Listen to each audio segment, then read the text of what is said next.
Hello everyone, my name is Angelica Ochoa and I'm a student from the University Tech Millennium. I will be presenting my Evidence 1 from Module 1 from the subject Effective Presentation Workshop. Here I will be talking about how to make a good presentation and how to be a great presenter. Let's begin.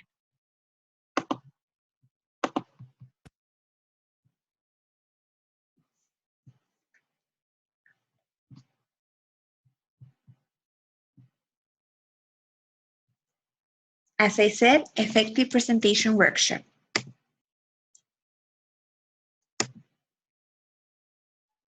Well, first of all, you should prepare your presentation. You need to picture yourself not as a presenter, but rather as a member of the audience and ask yourself this question. What could really grab your attention? Which elements could be used to stimulate your creativity? In what way can the presenter earn your trust? How can the speaker enhance your understanding of the subject? It's essential to understand that we need to learn how to be a good presenter in order to make a good presentation.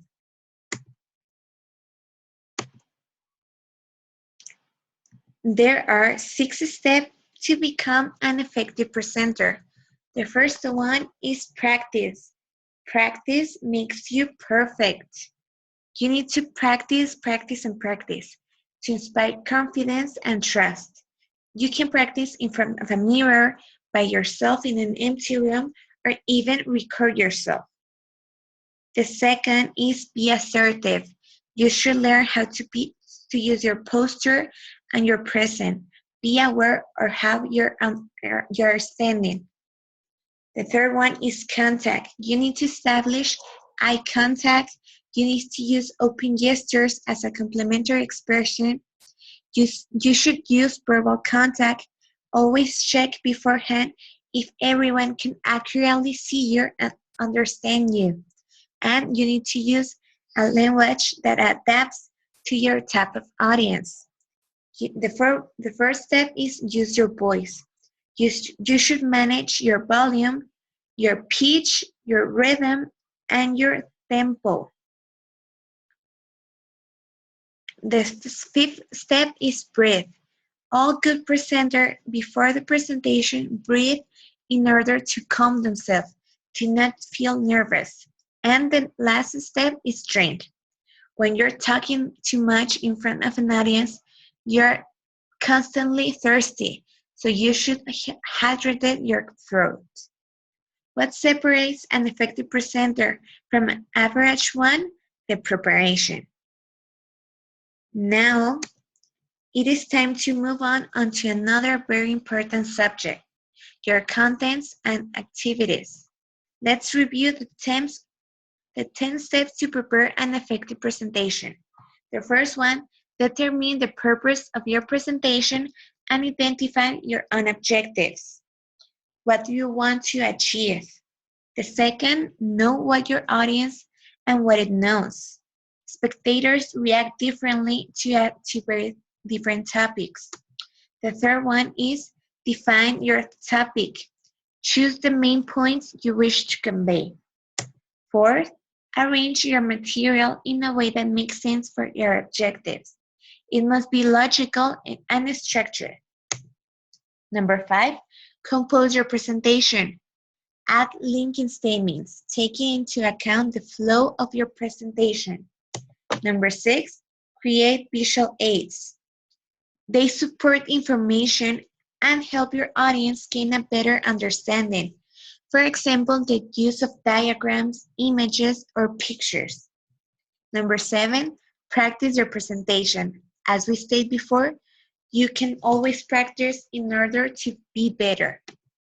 Number 8, make necessary adjustments. Review the contents of your presentation and make adjustments in timing to match your objectives. Number 9, analyze the room where you'll be giving your presentation. Perform a technical check a few days prior to the presentation. And the last one, practice again. Practice makes you perfect. We'll be saying this a lot because it matters.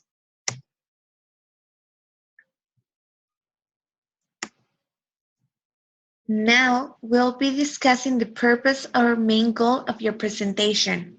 There are three basic purposes for giving oral presentation: inform, persuade, and build goodwill. There are different types of presentation. For example, informative presentation, persuasive presentation, goodwill presentation, multipurpose presentation, instructional presentation, and arousing presentation, and other presentation, for example, sales or entertainment.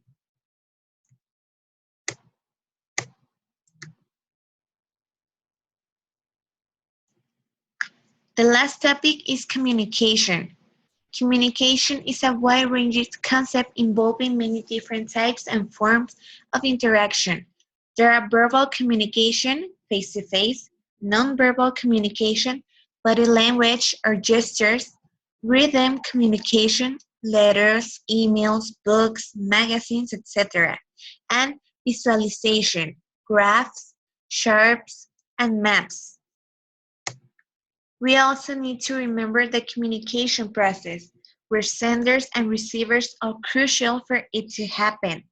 The sender sends a message through a communication channel to a receiver. Misunderstanding can occur at any stage of the communication process given the potential noise. This is what interferes in the communication process.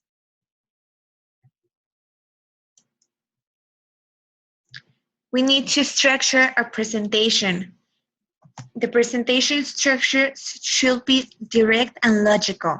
The introduction should contain and propose what you want to achieve. The third one, main points and transition. Foundation of the presentation. Use the most important points of your information. And the last one, conclusion. You need to analyze what has been achieved and what your audience learned. You need to fulfill your goals and make your audience happy.